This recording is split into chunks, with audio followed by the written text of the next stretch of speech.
മൂന്ന് സംഖ്യകളുടെ അംശബന്ധം 3:4:5. ഇവയുടെ ഉസാക്ക് അഥവാ HCF 12 ആയാൽ ലസാഗു എത്ര? അപ്പോൾ നമുക്കിവിടെ മൂന്ന് സംഖ്യകളുടെ അംശബന്ധം 3:4:5 തന്നിട്ടുണ്ട്. കൂടാതെ എന്ത് തന്നിട്ടുണ്ട്? അവയുടെ ഉസാക്ക് അഥവാ HCF എത്ര തന്നിട്ടുണ്ട്? 12 തന്നിട്ടുണ്ട്. നമുക്ക് LCM കണ്ടുപിടിക്കണം. ഇവിടെ നമ്മൾ അറിഞ്ഞിരിക്കേണ്ട കാര്യം എന്താണെന്നറിയോ?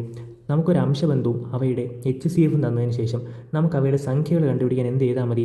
HCFനെ ഓരോ അംശബന്ധം കൊണ്ട് ഗുണിച്ചാൽ നമുക്ക് എന്ത് കിട്ടും? സംഖ്യകൾ കിട്ടും.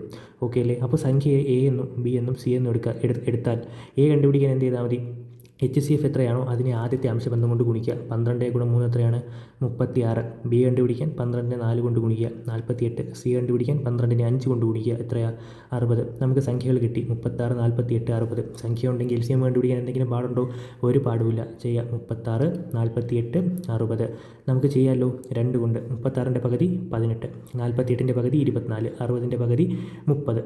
വീണ്ടും 2 വെച്ച് ചെറുതാക്കാം. 18ൻ്റെ പകുതി 9, 24ൻ്റെ പകുതി 12, 30ൻ്റെ പകുതി 15. 9, 12, 15 എല്ലാം 3ൻ്റെ ഗുണങ്ങളാണ്. 3 വെച്ച് ചെറുതാക്കാം. 3 × 3 9, 4 × 3 12, 5 × 3 15. ഇനി എന്തെങ്കിലും ചെയ്യാൻ പറ്റത്തില്ല. അപ്പോൾ ഇതെല്ലാം കൂടെ ഗുണിക്കുക. ഗുണിക്കുമ്പോൾ 2 × 2 × 3 × 3 × 4 × 5, 5 4 20, 20 × 3 60, 60 × 3 180, 180 × 2 360, 360 × 2 720 നമ്മുടെ ഉത്തരം. അതായത് LCM 720. Option B.